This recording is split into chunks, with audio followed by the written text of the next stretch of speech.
Hujan turun deras malam itu. Kilat menyambar di langit, sesekali menyinari jalan tanah becek yang menembus hutan di pinggir desa Karanganyar.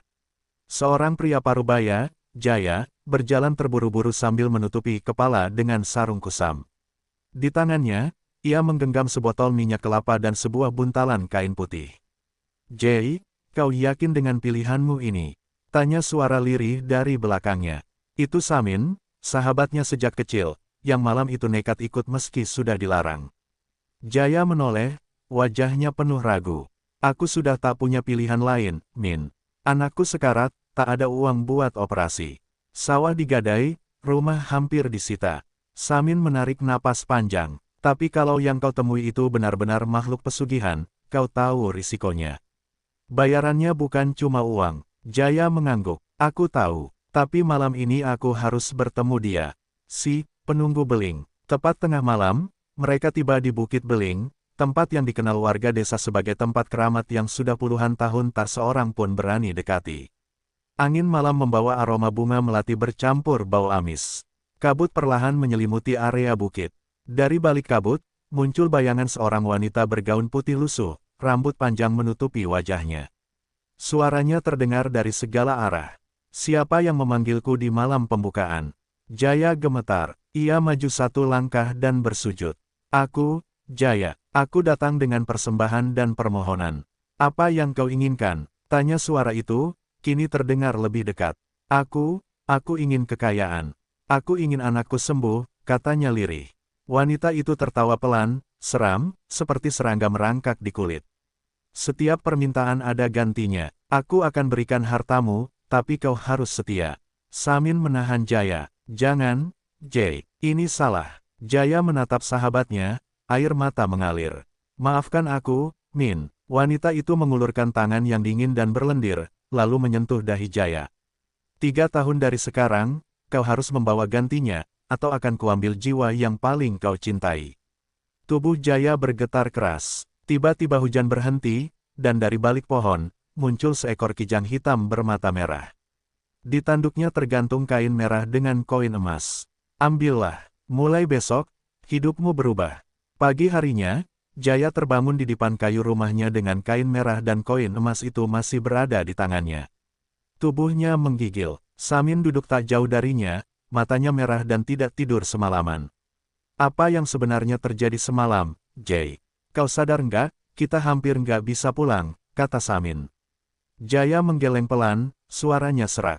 "Aku ingat semuanya. Aku buat perjanjian, 3 tahun. Kalau tidak, dia akan mengambil jiwa yang paling aku cintai." Samin berdiri, marah. "Kau gila, kau bahkan tak tahu siapa dia itu. Kau lihat sendiri, itu bukan manusia." Namun sebelum perdebatan berlanjut, pintu rumah terbuka. Seorang anak perempuan kecil berdiri di ambang pintu, Wulan, anak Jaya. Pipinya yang semalam pucat, kini bersemu merah. Ia tersenyum, berdiri tegak, tak lagi terbaring lemah. "Ayah, aku lapar," katanya riang. Jaya menatap Samin dengan mata berkaca-kaca. "Dia sembuh, Min." Samin menatap Wulan yang tampak sehat, lalu menunduk. "Kau mungkin menang, untuk sekarang." Bab 5, Tanda-tanda pertama. 3 minggu berlalu, hidup Jaya berubah drastis. Ia tiba-tiba mendapatkan warisan dari kerabat jauh yang tidak pernah ia kenal. Uang mengalir deras. Ia membeli mobil, sawah baru, dan membuka toko sembako yang langsung laris manis. Tapi di balik semua itu, muncul hal-hal aneh. Suatu malam, Wulan menggambar sesuatu di kertas. Saat Jaya melihatnya, ia terkejut. Gambar itu adalah sosok wanita bergaun putih dengan mata hitam pekat, berdiri di depan rumah mereka. "Siapa yang Wulan gambar ini?"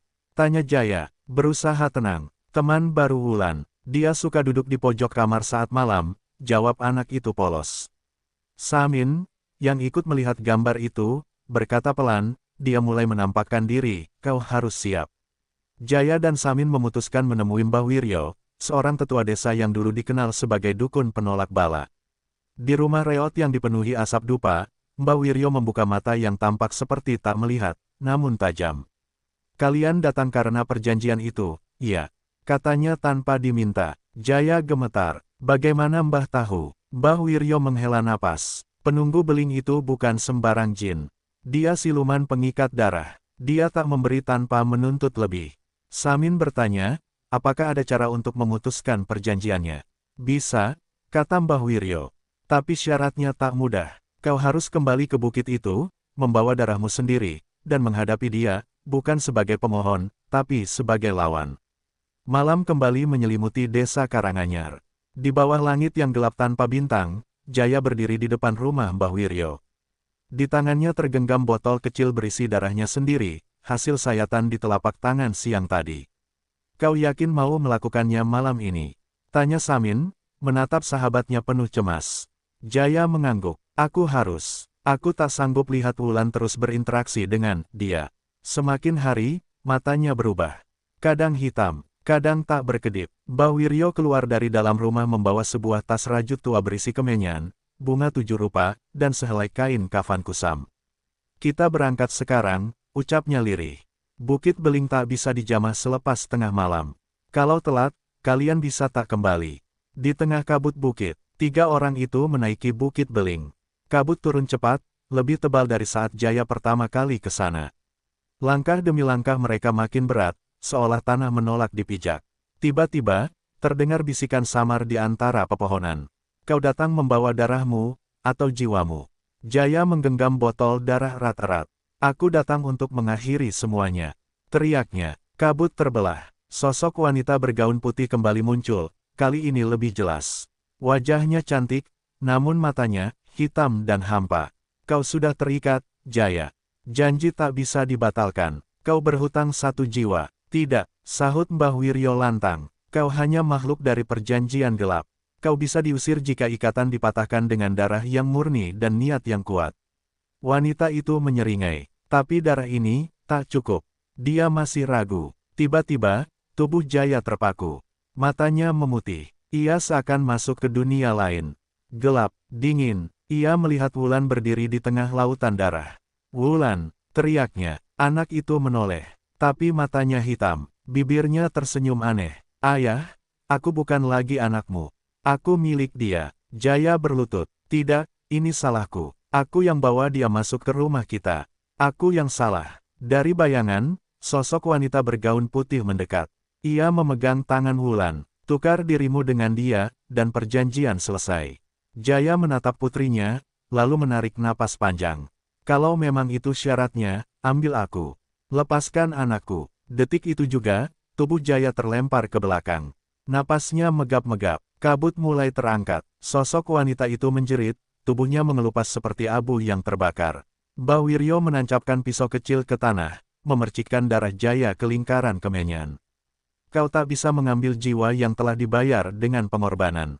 Angin menderu kencang. Semua hening. Bukit Beling kembali tenang. Di rumah, Wulan terbangun dari tidurnya dengan tubuh lemas. Ia menangis dan memeluk ayahnya. Ayah, kenapa aku mimpi buruk terus? Aku lihat perempuan menyeramkan, dia hilang sekarang. Jaya menatap putrinya, mencium keningnya dengan lega. Kita sudah bebas, nak, kita sudah bebas. Tapi Mbah Wiryo memperingatkan, ingat, Jay, pesugihan bukan hanya perjanjian. Ia adalah luka di tanah ini. Akan selalu ada orang baru, yang datang ke bukit itu. Sejak kejadian malam itu, kehidupan Jaya tampak kembali normal. Ia menjual semua harta kekayaannya yang diperoleh dari pesugihan. Kini ia mengelola kebun kecil dan warung sederhana di depan rumah. Namun ketenangan itu rupanya mengusik orang lain. Namanya Rais, tetangga yang rumahnya hanya berjarak 2 gang dari rumah Jaya. Seorang pria berusia 40-an yang dikenal pendiam, tapi selalu memperhatikan orang lain dalam diam. Iri hati menggerogotinya sejak Jaya tiba-tiba kaya. Dan ketika Jaya tiba-tiba miskin kembali tapi terlihat bahagia, itu membuat Rais lebih curiga lagi. Orang kayak Jaya itu gak mungkin berubah tiba-tiba. Pasti ada sesuatu, gumam Rais sambil menyeruput kopi, menatap rumah Jaya dari balik jendela. Suatu siang, Rais pura-pura mampir ke warung Jaya. Jay, aku masih gak ngerti. Dulu kau miskin, lalu kaya, lalu miskin lagi. Gimana ceritanya? Tanya Rais, setengah bercanda tapi penuh sindiran. Jaya hanya tersenyum. Kadang harta bisa datang tiba-tiba, dan pergi tiba-tiba. Yang penting, sekarang aku tidur nyenyak. Rais tersenyum kecil, tapi di dalam hatinya, bergolak. Malamnya, Rais diam-diam mengendap ke belakang rumah Jaya, mencari tahu lebih jauh. Ia menggali tempat di bawah pohon pisang tua, tempat di mana kabarnya Jaya dulu mengubur sesuatu. Tangannya menemukan kain merah dan botol kecil pecah, bekas perjanjian itu. Dan malam itu juga, Rais bermimpi. Dalam tidurnya, Rais melihat sosok wanita tinggi berjubah putih, berdiri di depan rumahnya, wajahnya tak jelas, hanya senyuman yang menganga. Kau ingin tahu rahasia kekayaan Jaya? Aku bisa berikan lebih dari itu. Rais menatap, tertarik, terpukau. Apa syaratnya? Tanyanya dalam mimpi. Datanglah ke Bukit Beling, bawa 1 ayam hitam, 1 jari dari tanganmu, dan niat yang kuat. Keesokan pagi, Rais bangun dengan keringat dingin. Ia tertawa kecil, menganggap itu hanya mimpi. Tapi di tangannya, ada luka sayatan kecil, dan di dapurnya, seekor ayam hitam entah dari mana berdiri mematung menatapnya. Dia mulai paham, mimpi itu bukan sekadar bunga tidur. Bukit Beling, bisiknya. Kalau Jaya bisa, kenapa aku tidak? Malam menjelang, bulan menghilang di balik awan. Di desa Karanganyar, seseorang berjalan menyusuri jalan tanah yang hanya dikenal oleh mereka yang dipanggil Rais, dengan kain hitam membungkus tangannya yang baru saja ia potong ujung jari manisnya, memeluk seekor ayam hitam yang menggeliat pelan. Di dalam tas plastik, ia membawa bunga 7 rupa dan dupa, semua dibeli dari pasar dengan alasan buat syukuran kecil. Namun tujuannya malam itu bukan syukuran. Ia menuju Bukit Beling. Tiba di puncak bukit, Rais meletakkan ayam itu di atas lingkaran batu kecil, lalu menyiramkan darahnya ke atas tanah. Aku datang, seperti yang kau minta. Hening. Lalu, dari balik kabut, suara itu muncul lagi, seperti suara dari 2 arah berbeda. Kau datang dengan bagian tubuhmu. Tapi apakah kau datang dengan bagian jiwamu? Rais menelan ludah. Aku mau kaya, lebih dari Jaya. Aku mau rumah besar, mobil, dihormati orang. Aku siap bayar. Tawa lirih menggema dari pepohonan. Sosok wanita putih perlahan muncul dari balik kabut, kali ini lebih jelas, matanya merah darah. Kau bukan pertama, tapi kau akan jadi yang paling patuh.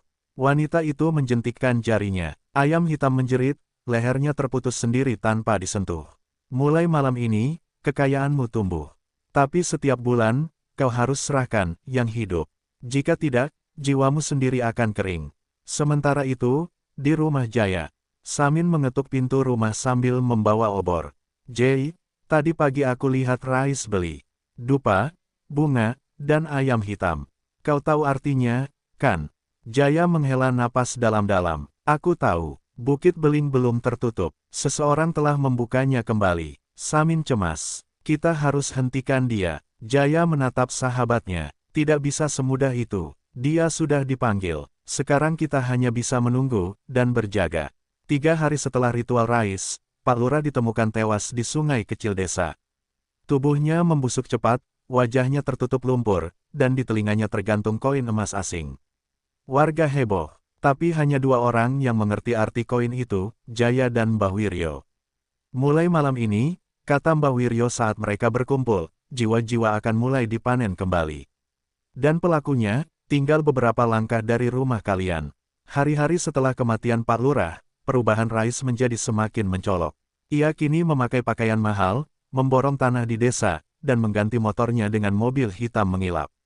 Warga mulai berbisik, ada yang bilang Rais menang undian, ada yang yakin ia dapat warisan.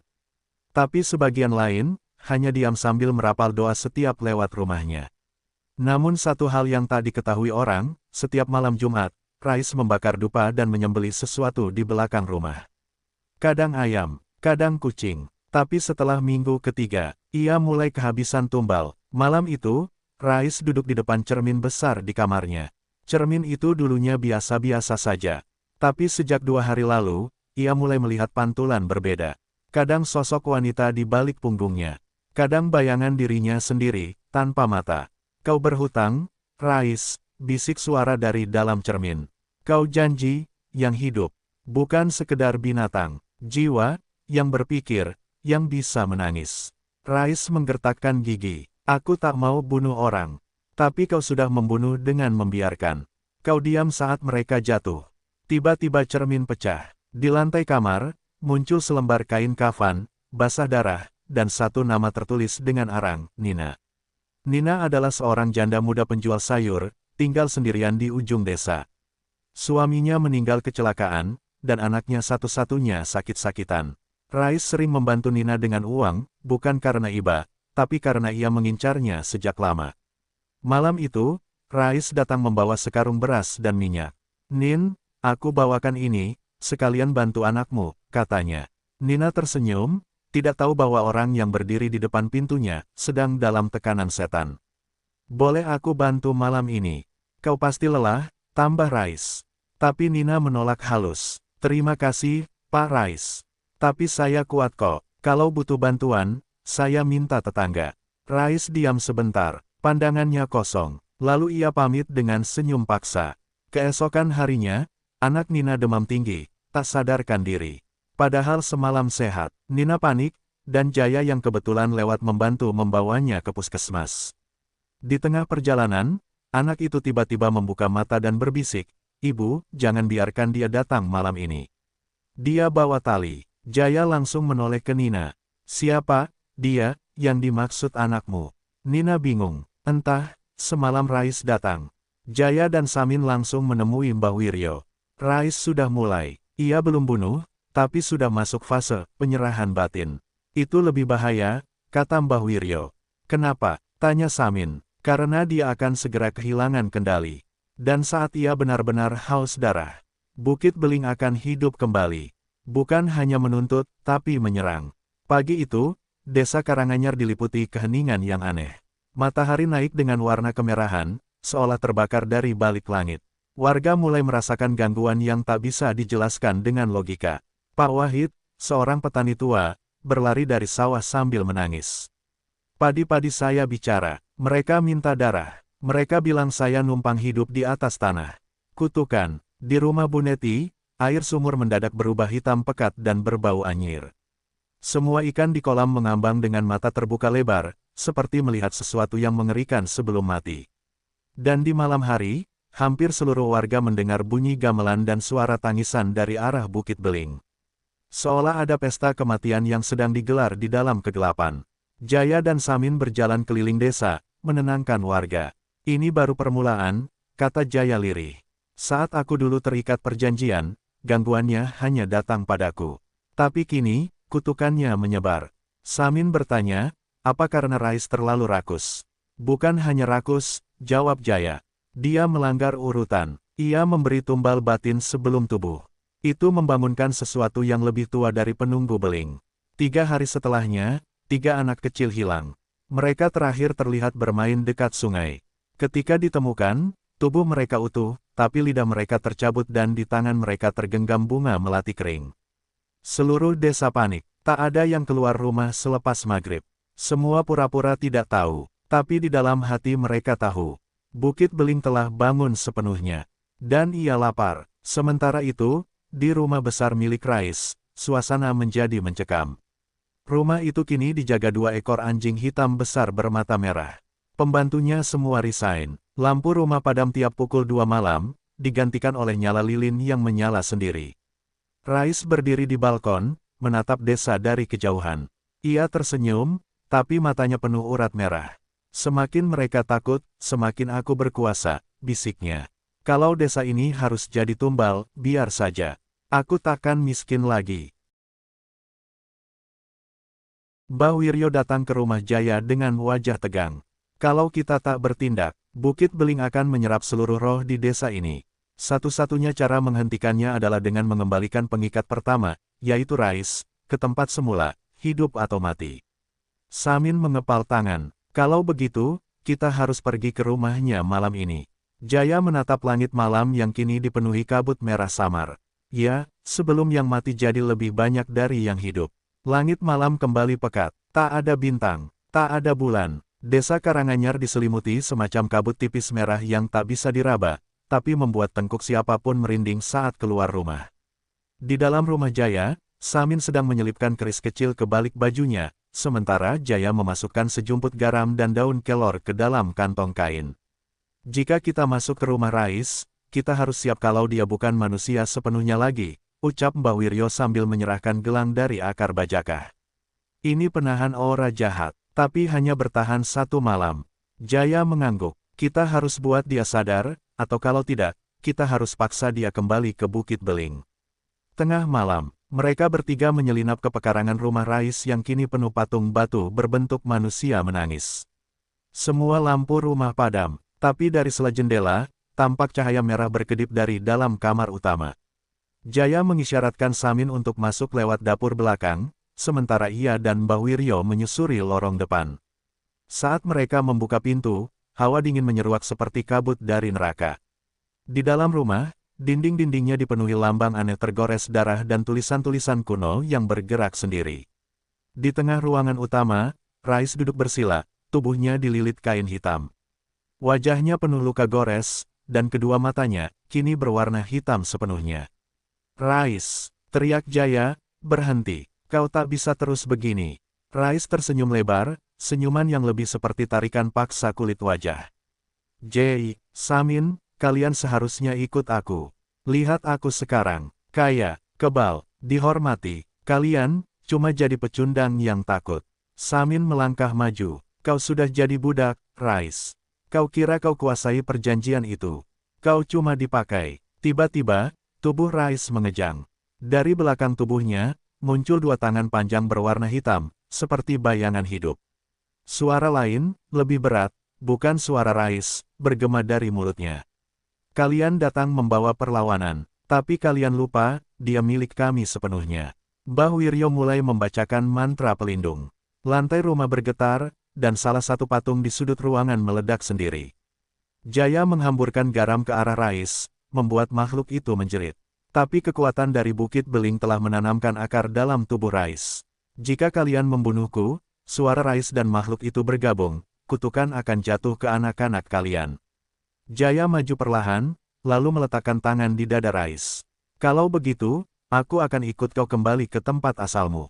Tapi tinggalkan desa ini. Sosok dalam diri Rais terdiam. Kau rela kembali ke Bukit Beling. Setelah lepas dari kami, Jaya mengangguk. Asal desa ini bebas. Bagus. Tiba-tiba, tubuh Rais terlempar ke belakang, dan sosok kabut hitam menyerupai wanita bergaun putih muncul di tengah ruangan. Penunggu Beling. Dia menatap Jaya dan berbisik. Kau akan melihat, bahwa setiap pengorbanan selalu berujung kutukan lain. Dan dengan raungan panjang, sosok itu menghilang, bersama Rais yang menghilang di dalam bayangan lantai. Matahari akhirnya terbit. Kabut merah hilang. Desa Karanganyar tenang untuk pertama kalinya dalam beberapa minggu. Tak ada suara gamelan, tak ada mimpi buruk. Tapi di tengah lapangan desa, muncul batu hitam baru, besar dan dingin. Di atasnya terukir nama, Rais bin Muhammad, yang tak pernah puas. Jaya menatap batu itu dengan hati berat. Apa ini benar-benar akhir? Tanya Samin. Mbah Wiryo hanya menjawab pelan, akhir dari satu bab. Tapi kutukan, tak pernah benar-benar tidur. 5 tahun telah berlalu sejak nama Rais terukir di batu hitam itu. Desa Karanganyar perlahan kembali normal. Warga kembali bertani, anak-anak kembali bermain di sawah dan di sungai. Rumah-rumah yang dulu ditinggalkan mulai dihuni lagi. Dan Bukit Beling, kini dijauhi, dikelilingi pagar bambu dan taburan bunga setiap malam Jumat Kliwon. Jaya, yang kini beruban, tinggal bersama Wulan yang mulai beranjak remaja. Samin masih setia menjadi sahabat dan penjaga sunyi, mereka tak pernah benar-benar membicarakan malam itu lagi. Namun malam itu, sesuatu terjadi. Wulan duduk di kamar, menatap buku harian kecilnya. Ia membuka halaman terakhir, tempat ia menulis mimpinya semalam. Aku melihat bukit diselimuti kabut. Di tengahnya ada patung wanita menangis. Dia menoleh, lalu bicara padaku. Tiba-tiba, lilin kecil di sudut meja bergoyang. Padahal jendela tertutup, angin dingin menyusup ke kamar. Di kaca jendela, muncul embun membentuk satu kata. Kembali. Di ruang tengah, Jaya meneguk teh sambil memandangi lampu gantung yang berayun sendiri. Mbah Wiryo pernah berkata, kutukan tidak pernah hilang, ia hanya berpindah, menunggu pemilik baru.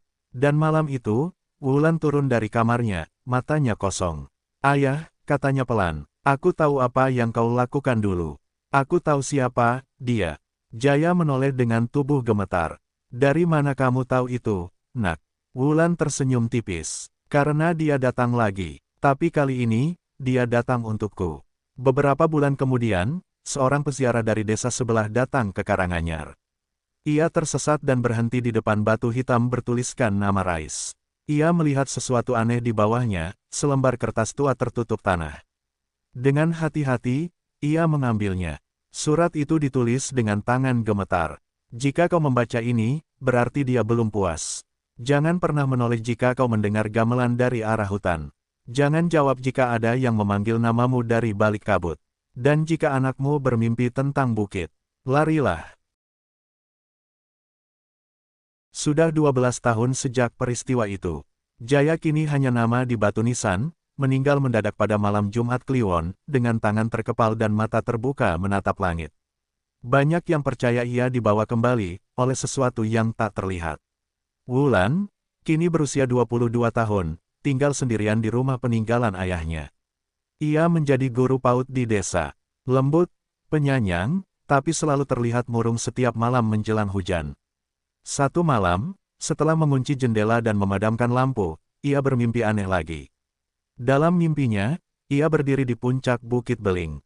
Kabut merah menyelimutinya, dan dari balik kabut itu, muncul seorang gadis kecil berambut panjang dengan mata hitam pekat. Gadis itu berkata, "Namaku Suri.